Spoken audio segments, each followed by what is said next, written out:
पाकिस्तान की आईएसआई और आर्मी को जब तक आप you don't make it costly, you don't hit them, you don't break their backbone, तब तक ये मुझे नहीं लगता ये रुकने वाला है। क्या हुआ इसको, क्या हुआ? Okay, don't worry, don't worry. Objectives ऐसे होंगे जिससे कि चोट, गहरी चोट जो है वो डीप स्टेट को पहुंचेगी।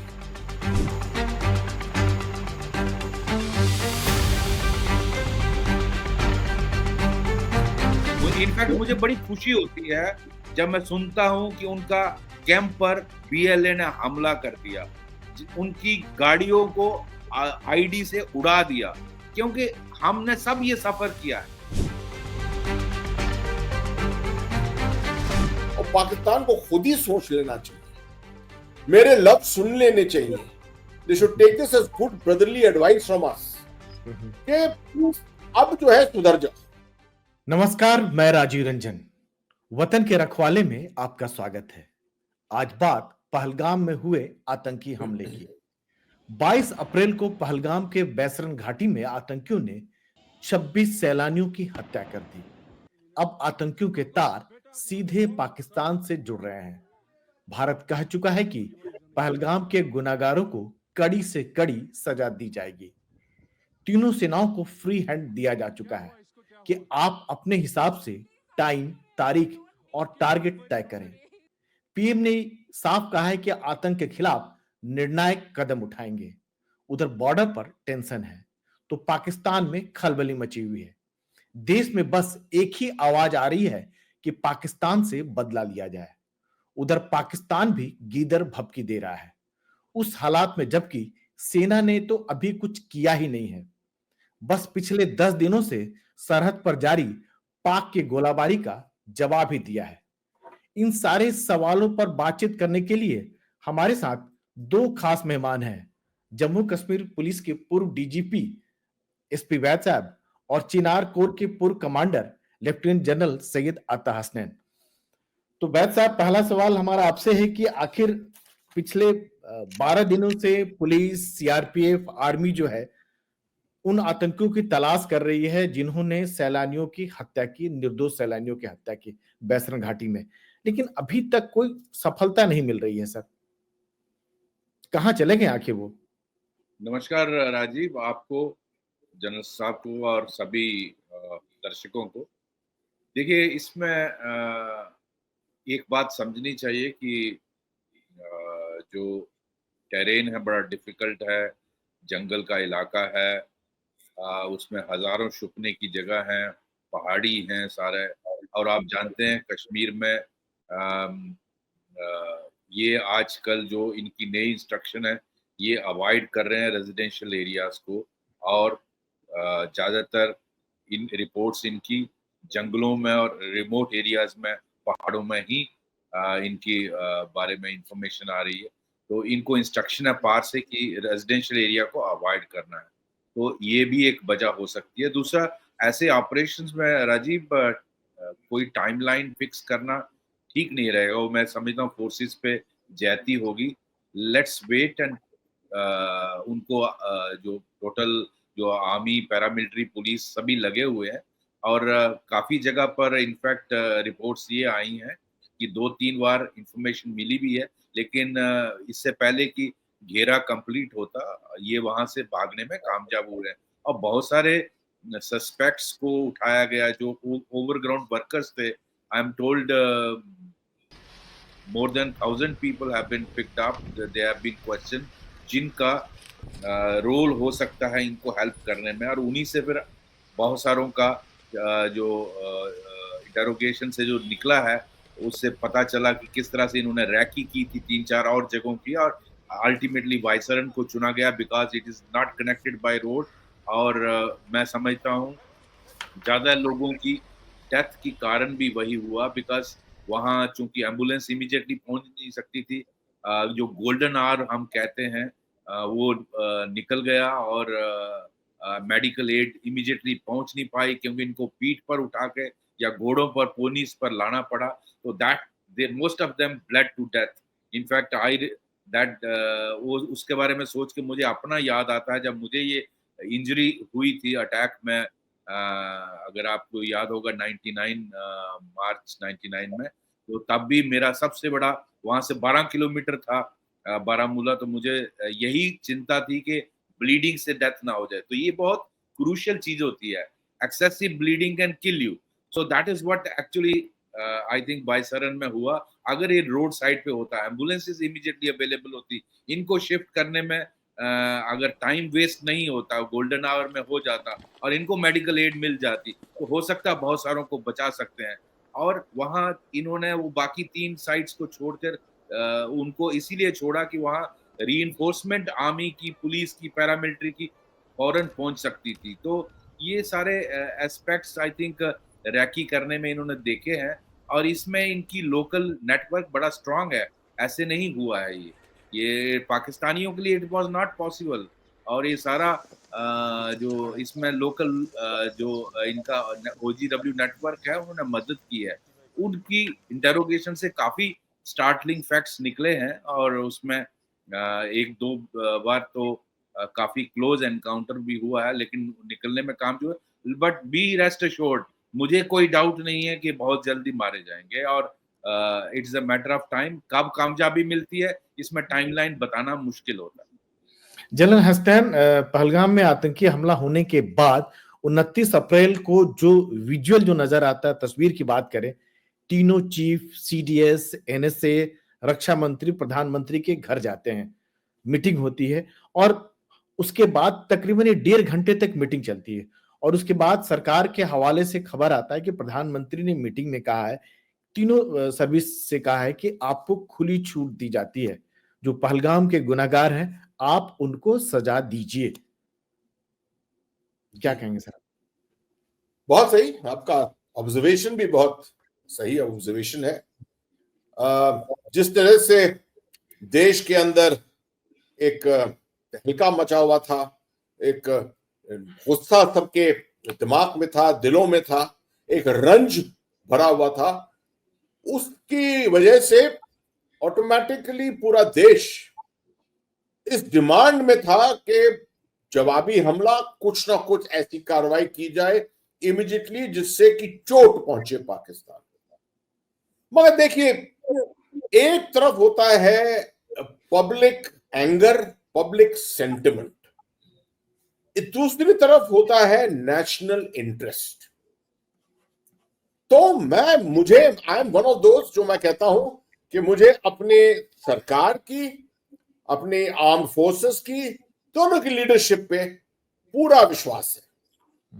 और तभी मैं कहता हूं कि जो 29 अप्रैल की जो आपको दृश्य दिखे, it was about a very act decision making, बिल्कुल सही डिसीजन कि हमला होगा, जो होगा जवाबी हमला होगा। मगर आजकल का जमाना बदल गया है।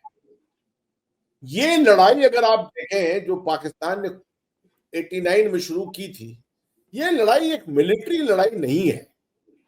ये एक, जिसको हम हर वक्त कहते हैं, मिली जुली हाइब्रिड लड़ाई है। और इसको आप हाइब्रिड तरीके से ही आपको लड़ना पड़ेगा। और बेशक इसमें मिलिट्री जो है वो एक लीड कंपोनेंट है, और जवाबी हमले में सबसे पहले कार्रवाई उन्हीं को करनी पड़ेगी। मगर आपको जब आप अपने आप को प्रधानमंत्री नरेंद्र मोदी जी की सिचुएशन में देखते हैं, पोजीशन में देखते हैं, तो आपको देखना पड़ता है कि भारत के लिए सबसे अच्छी चीज क्या है। और फिर उसमें आप देखते हैं, जब आप उसका मुआयना करते हैं, एनालिसिस करते हैं, तो रियलाइज करते हैं कि इमीडिएट एक्शन जो है उससे आपका पब्लिक सेंटिमेंट शायद ठंडा पड़ेगा, नेशनल जो एंगर है वो कुछ ठंडा पड़ेगा। मगर ये जो चीज चली है पाकिस्तान की तरफ से रवैया, ये खत्म नहीं होगा। इसके लिए आपको इंटरनेशनल प्रेशर डालना पड़ेगा, इकोनॉमिकली उनको दोबारा FATF में ले जाना पड़ेगा, उनको ब्लैकलिस्ट करना पड़ेगा, ताकि उनकी इकोनॉमी जो वो 24वीं दफे जा रहे हैं IMF के लिए, उनको 36 दफे भी जाना पड़े और 42 दफे भी जाना पड़े वहां पर। उनका पानी हमने रोका है, इस एवरीवन नोस पाकिस्तान एक वाटर डेफिशिएंट देश है, हाँ जी, और वाटर डेफिशिएंसी के देश में उत्पादन होना, आप समझ लीजिए कि 3 बड़े रिवर्स का पानी, और लोग बहुत इसका सवालात कर रहे हैं कि हमारे पास मीन्स नहीं है भारत में इसको रोकने का। मैं इसके साथ सहमत नहीं हूं। We have the necessary means to actually जो हम थ्रेटन कर रहे हैं वो चीज हम ग्राउंड पर भी कर भी सकते हैं काफी हद तक। तो इसलिए मैं समझता हूं कि ये इंतजार का वक्त है, थोड़ा पेशेंस का वक्त है, अपनी सरकार में कॉन्फिडेंस रखने का वक्त है, और बेशक जो करेगी सरकार वो सही करेगी और एक लास्टिंग इफेक्ट के लिए करेगी। लेकिन ये बड़ा रेयर इंसिडेंट दिखा सर। अगर बात करें तो तीनों चीफ जा रहे हैं, एनएसए जा रहे हैं और सीडीएस जा रहे हैं, तो ये बड़ा रेयर मतलब दिखा। मैंने तो हाल के कई सालों में पहली बार इस तरह देखा सर, 1.5 घंटे में। देखिए अगर इतिहास में देखिए तो एक पोस्टरिंग की अगर बात करें, एक पोस्टरिंग और मैसेजिंग की बात करें इसके जरिए जो है, जो सीमा पार हम जो देना चाहते थे सर। बेशक अगर विजुअल्स देखें आप, बिल्कुल सही आपको ऑब्जर्वेशन है, जो विजुअल्स अगर आप देखें, तीनों चीफ सीडीएस जो है, रक्षा मंत्री साहब प्रधानमंत्री जी के साथ वहां पर गुफ्तगू कर रहे हैं, वार्तालाप कर रहे हैं। इससे पाकिस्तान को भी एक तरह की दहशत उनके दिल में जानी चाहिए, और आप देख रहे हैं उनके तरफ से भी किस तरह के स्टेटमेंट्स आ रहे हैं। जो स्टेटमेंट्स जो एक ब्रवाडो दिखा रहे हैं वो तिल मिला के एक तरह से आप समझिए कि ये स्टेटमेंट्स आ रहे हैं। उनको भी मालूम है कि उनकी काबिलियत नहीं है। उनके पास भी 3 या 4 दिन का एम्युनिशन है आर्टिलरी का। पिछले साल $650 मिलियन का एम्युनिशन उन्होंने यूक्रेन को बेचा है अमेरिका के भी कहने पर, क्योंकि इनके पास पैसे नहीं थे अपनी सरकार चलाने के लिए। तो इनके पास ये सब नहीं है, उनके पास वॉर फाइटिंग मीन्स नहीं है। हमको मालूम है पूरे इसके बारे में। तो अभी तक तो लाइन ऑफ कंट्रोल के ऊपर वो स्मॉल आर्म्स की फायरिंग चल रही है, इधर उधर कोई गोला बमबारी नहीं चली है अभी तक। गोला बमबारी हम शुरू करते हैं यहां से, और उनको जब से जवाब आए आप देखिएगा खुद ही कि वो जवाब ही नहीं दे पाएंगे आपको इतने ज्यादा। तो मैं कह रहा हूं कि शायद पब्लिक के पास, मीडिया के पास पूरी खबर नहीं है। अच्छी बात है कि खबर नहीं है, क्योंकि ये खबर सिर्फ मेरे ख्याल में पॉलिटिकल लीडरशिप के पास और मिलिट्री लीडरशिप के पास इस समय होनी चाहिए, और उनको कॉन्फिडेंस है तो हमें कॉन्फिडेंस होना चाहिए। लेकिन बैद साहब, अगर हाल के सालों में देखें तो 2 बड़े आतंकी हमला हुआ। उड़ी में सेना के कैंप पर हमला होता है, उसके बाद भारत जो है सर्जिकल स्ट्राइक करता है, घर में घुस के मारता है। उसके बाद पुलवामा में जो सीआरपीएफ के काफिले पर हमला होता है, भारत जो है बालाकोट स्ट्राइक करता है, हमारे फाइटर जाते हैं, जैश के आतंकी कैंप को तबाह कर देते हैं। लेकिन फिर भी पाकिस्तान जो है सुधरने का नाम ही नहीं ले रहा है। देखो राजीव, पाकिस्तान ये सारा एक आइडियोलॉजी के थ्रू करता है, और ये सिर्फ एक उड़ी का रिस्पांस सर्जिकल स्ट्राइक से जो सारा ये जो तंत्र है ये खत्म नहीं हो जाता। आपने एक कुछ ट्रेनिंग कैंप्स को हिट किया, इसी तरह बालाकोट हुआ। ये सारा मैं बार बार कहता हूँ, टेररिस्ट मरने से आपने 10 मार दिए, 20 मार दिए, 100 मार दिए, 200 मार दिए, लेकिन टेररिस्ट को पैदा करने वाली जो तंत्र है, जो वहाँ की आईएसआई है, जो वहाँ की आर्मी है, आईएसआई मीन्स वहाँ की आर्मी, वही ये सारा चलाते हैं। और ये जो पहलगाम वाला अटैक है, इसका भी आप अगर आप देखें, इट इज नॉट अनरिलेटेड कि जो मुल्ला मुनीर बोल रहा था, जो रैंट उसने किया 2 नेशन थ्योरी या जगलर वेन और एंटी हिंदू और पता नहीं क्या क्या बोला, तो आप सब ने देखा, उससे ये अनलिंक्ड नहीं, ये एक मैसेज। और पाकिस्तान आर्मी, वहाँ की आईएसआई अरेंज करती है विजिट हमास के लीडर का, टेरर लीडर का, वहाँ फरवरी पता नहीं कितनी तारीख थी, फरवरी में वहाँ एलईटी और जैश के टेररिस्टों से इंटरेक्ट करवाती है। तो आइज मैं पहले दिन से कह रहा हूँ, फुटप्रिंट्स हैं उसके। हालांकि यहाँ की ग्राउंड रियलिटीज डिफरेंट है इजराइल से बिल्कुल, यहाँ eyeball to eyeball army की डिप्लॉयमेंट है. You can't puncture the fence the way you Hamas could do that here in Israel. यहाँ नहीं हो सकता. तो लेकिन उसके फुटप्रिंट्स हैं. मुझे उस दिन भी एज ए पुलिस ऑफिसर जब मैंने वो न्यूज पढ़ी थी तो हिट दिमाग में, क्योंकि हमें शक करने की आदत है. मुझे लगा कि they are bloody planning something like that and true something like that. मतलब on that pattern it may be smaller scale. वहाँ 1100-1200 लोग मरे, यहाँ नंबर्स 27-28 ही रहा. बट कुछ उस तरह के फुटप्रिंट्स मुझे लगते थे. तो ये पाकिस्तान की आईएसआई और आर्मी को जब तक आप you don't make it costly, you don't hit them, you don't break their backbone, तब तक ये मुझे नहीं लगता ये रुकने वाला है. और कोई ऐसी मिरेकल हो जाए कि पाकिस्तान पॉलिसी बदल दे जो ब्लीड इंडिया 1000 कट्स वाली है, या जिहाद और गजबा हिंद वाली जो वो है, उसमें कोई तब्दीली आ जाए, मुझे नहीं लगता टेररिस्ट को मार. बिकॉज वो तो फैक्ट्री है, वहां पैदा होते जाते हैं. आप 500 मारते हो, 1000 पैदा हो जाते हैं. तो जस्ट वन बालाकोट और one surgical strike will not halt this. That is what I feel, unless you make it very, very expensive for the ISI and the Pakistan Army. तो जनरल हसैन, क्या जो देश डिमांड कर रहा है, अगर सेंटिमेंट की बात करें, हिंदुस्तान की बात करें, पाकिस्तान के खिलाफ सैन्य कार्रवाई भारत करेगा?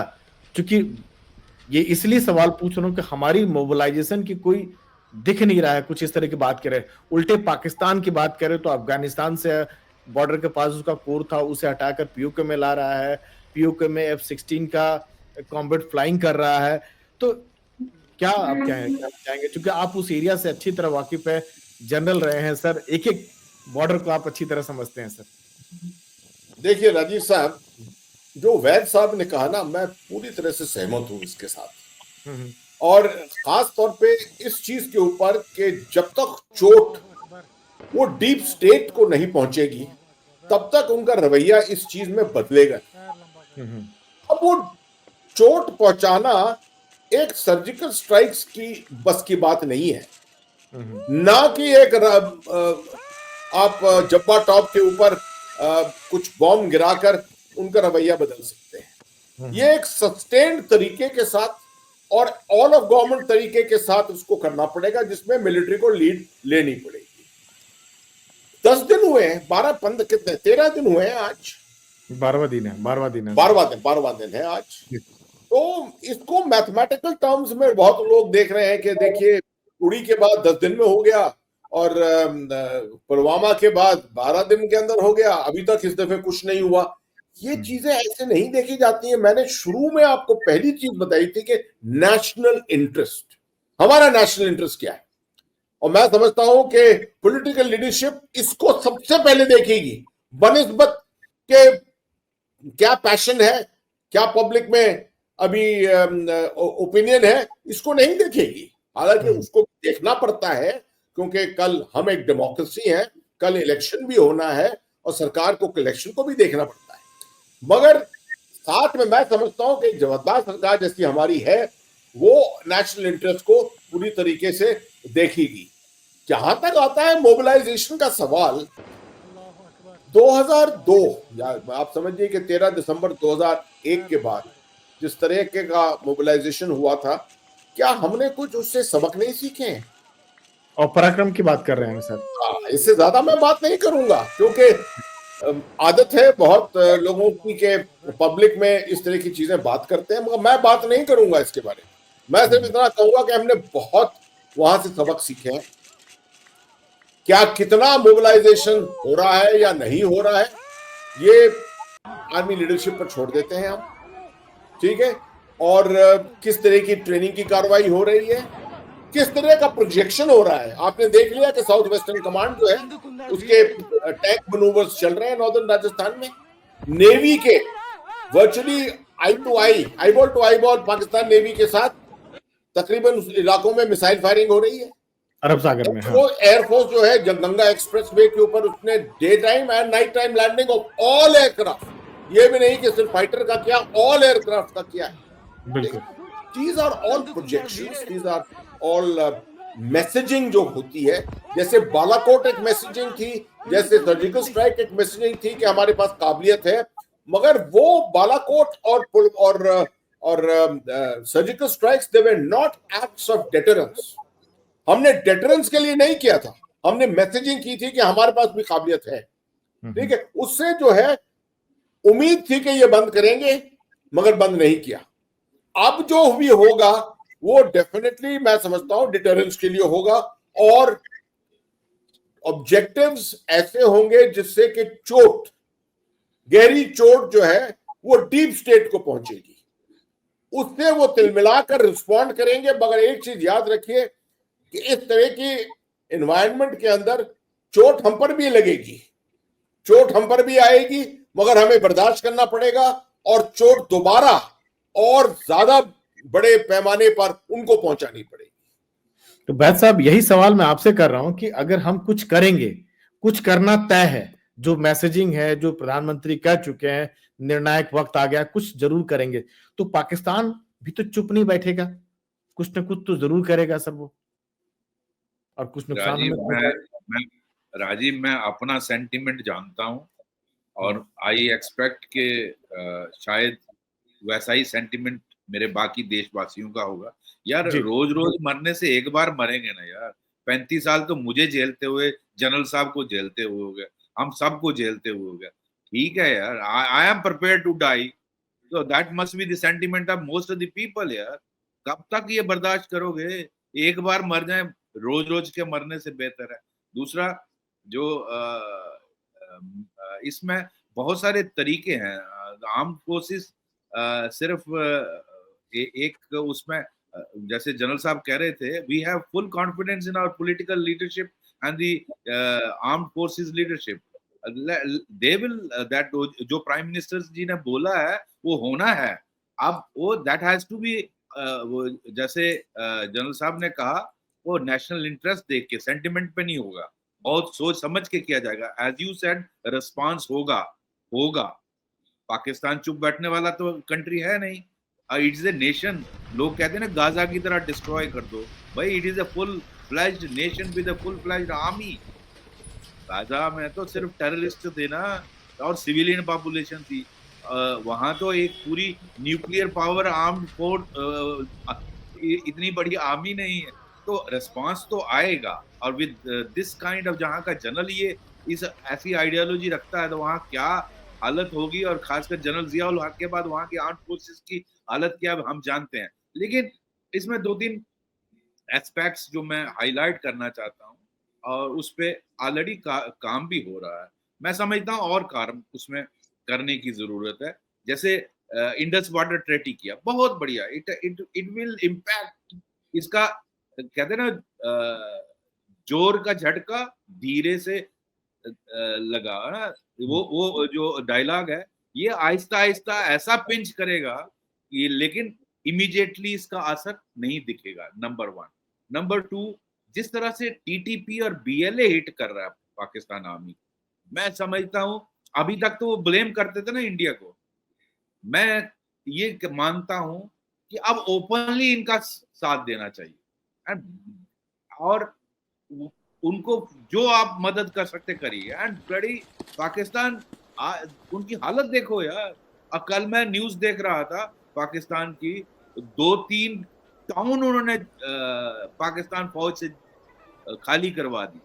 दे ऑक्युपाइड 2 टाउन्स। तो उनको अब वक्त आ गया है पूरी तरह मदद। उन्होंने हाईवे में चेकिंग शुरू कर दी है, जो बीएलए कर रहा है। वहां मूवमेंट खत्म है। आप कराची लाहौर हाईवे को, वहां उनका चेक पॉइंट है। कैन यू इमेजिन, मतलब वहां आर्मी की क्या हालत है। तो देन गिव देम, अब वक्त आ गया उनको आजादी के लिए पूरी तरह सपोर्ट करना चाहिए। पाकिस्तान खुद ही टूट जाएगा। सिंध में क्या हालत है, आपके पीओके में क्या हालत है, तो उसको करिए। दूसरा, take this fight from here to there ground. They should be, in fact मुझे बड़ी खुशी होती है जब मैं सुनता हूं कि उनका कैंप पर बीएलए ने हमला कर दिया, उनकी गाड़ियों को आईडी से उड़ा दिया। क्योंकि हमने सब ये सफर किया है। और कर्मा ऐसी चीज है जो छड़ती नहीं। मैं आज जो गलत काम करूंगा मुझे 10 साल, 15 साल, 20 साल, 25 साल बाद भुगतना ही भुगतना। मैं दूसरों आपके लिए खड्डा खोलूंगा, मैं एक दिन पढ़ूंगा। तो लॉ ऑफ कर्मा सबको अप्लाई होता है, वो किसी एक पर्टिकुलर धर्म, रिलीजन उसका तो नहीं है। Law of karma applies to every individual human being.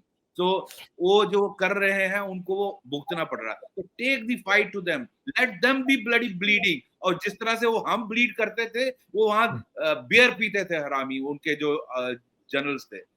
We should be watching that. तीसरा, जो अननोन गनमैन कर रहे थे, आई डोंट नो कौन कर रहा था, मुझे नहीं मालूम, लेकिन अब ओपनली करना चाहिए सर। तो बाकी जो रहा आर्मी का एक्शन, वो let's leave it to the armed forces chiefs. They know it better where to hit, where it hurts the ISI and the army most.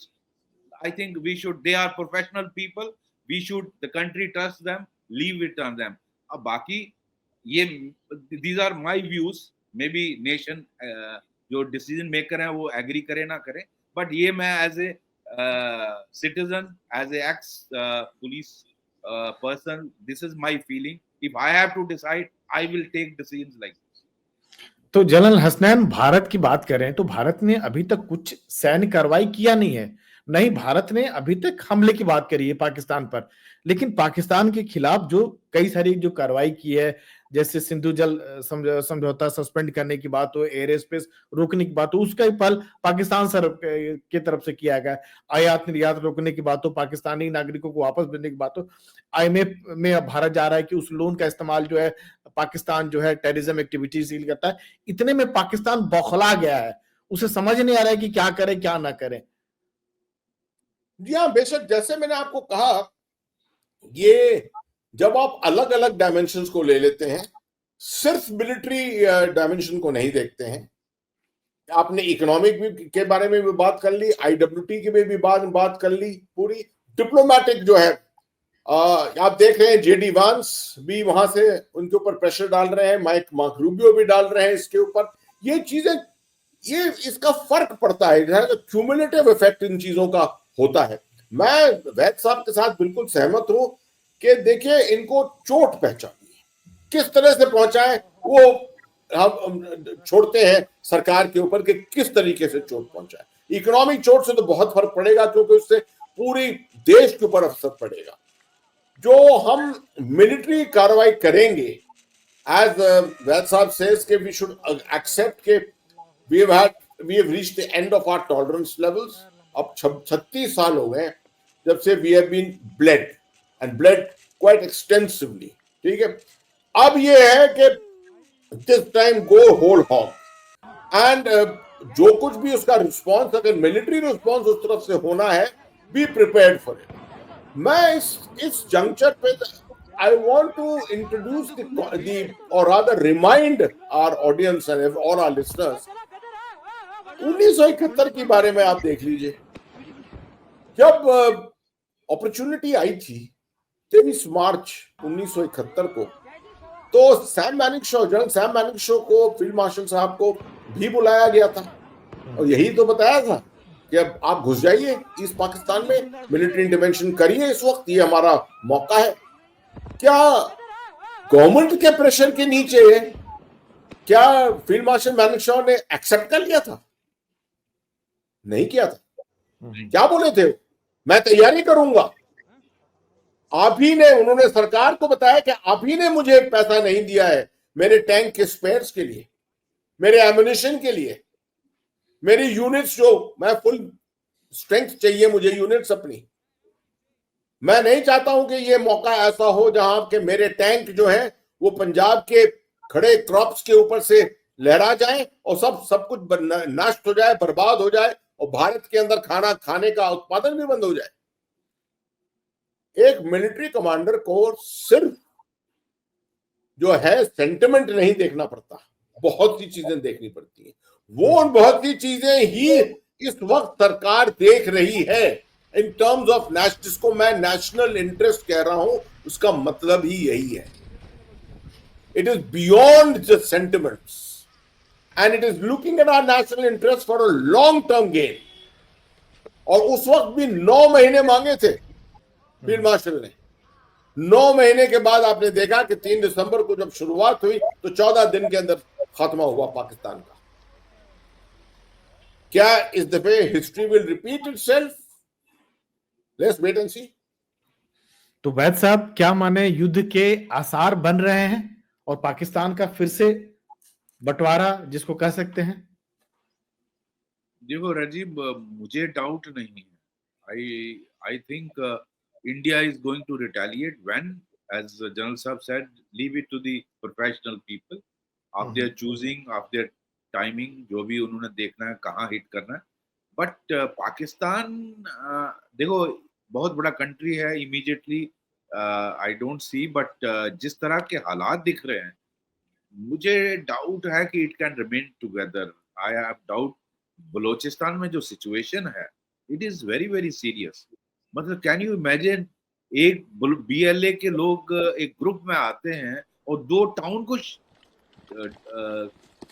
पूरा डिसलॉज करके सिक्योरिटी फोर्सेस को, आर्मी को, और सीज कर लेते। अब खुद फजलुर रहमान जो नेशनल असेंबली में बोल रहे थे, आप सब ने सुना कि आज ये 6-7 डिस्ट्रिक्ट डिक्लेयर कर दे इंडिपेंडेंस, तो जनाबे वाला स्पीकर साहब को बोल रहे थे कि UN डिक्लेयर कर देगा उनको इंडिपेंडेंट। तो ये उनका जो फॉर्मर चीफ मिनिस्टर है, क्या नाम, I am not getting his name, जो बलोचिस्तान का, he said not an inch of Balochistan, the writ of the government of Pakistan or the army of Pakistan runs। मतलब उनके अपने लोगों के स्टेटमेंट में कोट कर रहा हूँ, ये हालत है। तो ऐसे में बलोचिस्तान ऑलरेडी भटका हुआ है, आपने थोड़ा सा उसको मिट्टी का तेल डालना है तो ऐसे में रह सकता है। और TTP जिस तरह से KPK में हिट कर रही है, आप देखिए आए दिन क्या सीन दिखते हैं, किस तरह से पाकिस्तान को, जो हम कहते थे इंडिया में 2.5 फ्रंट, जो हमारे फॉर्मर CDS बोल गए, तो वहां तो मुझे लगता है 3-4 फ्रंट लड़ने पड़ेंगे उनको। ये अगर ईस्टर्न बॉर्डर से इंडियन एक्शन होता है तो उनको BLA से भी लड़ना है, सिंध में भी वही हालत है, KPK में वही हालत है, अल्टीमेटली वही पंजाब प्रोविंस बचता है उनका। और जो आजाद कश्मीर, जो सो कॉल्ड दे कॉल आजाद कश्मीर, मैं तो समझता हूँ ब्लडी वो तो सबसे बड़ा अगर कोई गुलाम कश्मीर है तो वही है। आज वहां जो इंटरनेट का कमाल है, ये मैं किसी को इसका क्रेडिट नहीं देता हूँ। जो भारत ने अपने कश्मीर इस साइड तब टोटल जो प्राइम मिनिस्टर का डेवलपमेंट पुश है वो सारा उनको दिखता है, मुझे रिपीट करने की जरूरत नहीं है, हम सब जानते हैं क्या क्या यहाँ हो रहा है। I don't want to waste your time and दर्शकों का टाइम। वो सारे देखते हैं वो इंटरनेट में, सोशल मीडिया में, और वो कहते हैं यार हम कहाँ किस घटिया देश में फंसे हुए हैं यार। हम ओरिजिनली जम्मू कश्मीर भारत का है और हम उसका हिस्सा थे, हम क्यों ना। और वहां जिस तरह से तो पाकिस्तान आर्मी उनको टार्चर करती है, गायब कर देती है बंदों को, तो वो they want to get out of it. तो ऐसे में कैसे रहेगा? I have my serious doubt. It may happen in 1 month, 10 months, 5 years, I don't know the timeline, but मुझे बहुत स्ट्रॉन्ग साइंस लगते हैं पाकिस्तान के तितर बितर होने के। दैट बाकी God only knows what will happen, no one can predict future, but जिस तरह की सिचुएशन है राजीव, वेरी वेरी सीरियस। तो जनरल हसनैन, अंतिम सवाल की, पाकिस्तान से जैसे हालात जो बन रहे हैं, युद्ध के बन रहे हैं, तो क्या एटमी हथियारों का भी इस्तेमाल हो सकता है, न्यूक्लियर वेपन का? और अगर ऐसा कुछ या नहीं भी होता है, युद्ध की नौबत आती है, तो पाकिस्तान भारत के सामने कितना देर टिक पाएगा? देखिए, मैं ना पाकिस्तान का हूं ना पाकिस्तान की फौज का हूं, तो इसलिए न्यूक्लियर हथियार का इस्तेमाल सिर्फ पाकिस्तान बात करता है या पाकिस्तान की फौज बात करती है? जी, इतने अनप्रोफेशनल लोग जिनको ये नहीं समझ कि न्यूक्लियर हथियार कभी लड़ाई के लिए नहीं होते हैं, सिर्फ डिटरेंस के लिए होते हैं।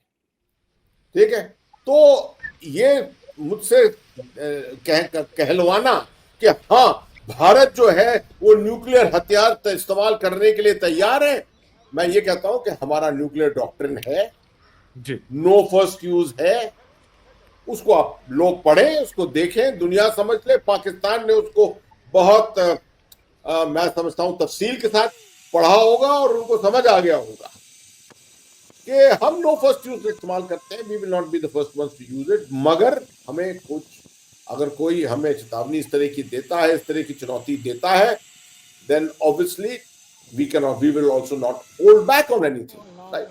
So that is the whole thing, and I think Pakistan का ये जो की समझ जो है इस पूरे डोमेन के बारे में, लड़ाई के डोमेन के बारे में, ये है कि they seem to project themselves as larger than life।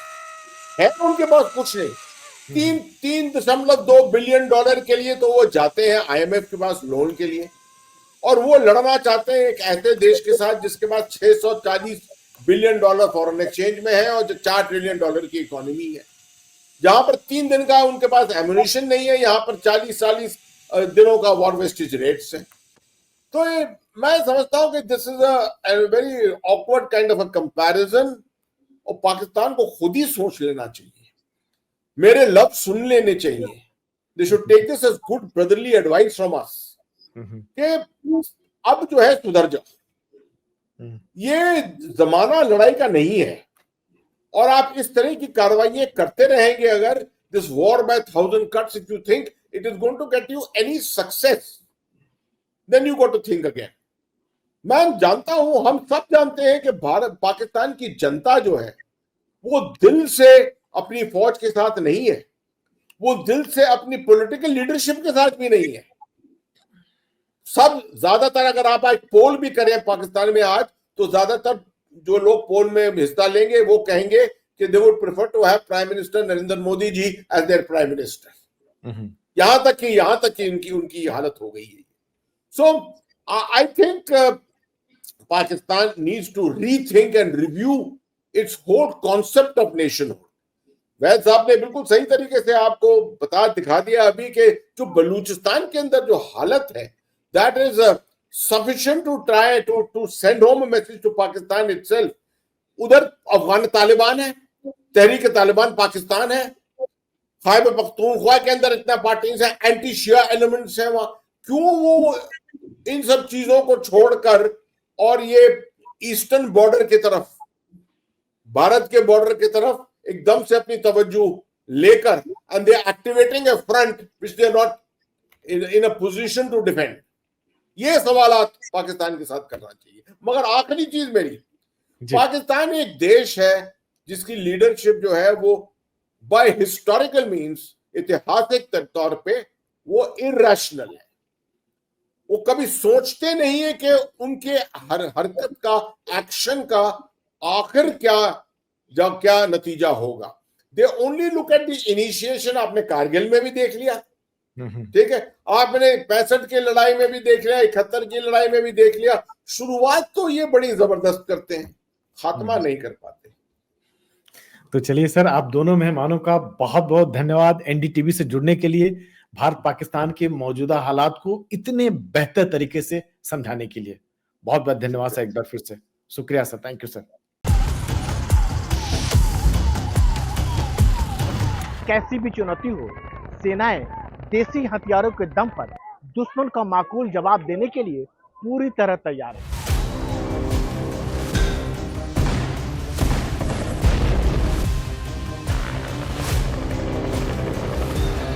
60 के दशक में जब इंडियन एयरफोर्स में मिग को शामिल किया गया तो पूरी दुनिया में इसके टक्कर के गिने चुने फाइटर प्लेन थे।